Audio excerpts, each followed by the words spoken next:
Scott Brown is not running for John Kerry's Senate seat. He announced that he will not run in the special election to replace Senator John Kerry, who is going to be the Secretary of State, replacing Hillary Clinton.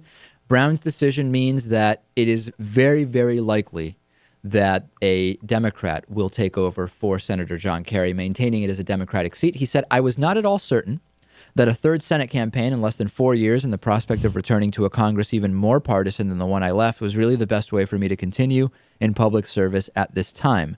And I know it's not the only way for me to advance the ideals and causes that matter most to me. How is that being interpreted? That he's going to run for governor. That seems to be, I talked to actually over the weekend, I talked to a couple of different people very involved in Massachusetts politics, and they said they're essentially assuming Scott Brown is running for governor here. Right. Are you worried about that? Not really. I mean, he is popular. That's the thing. The early polls in these hypothetical Senate races suggested that Brown would have won very easily.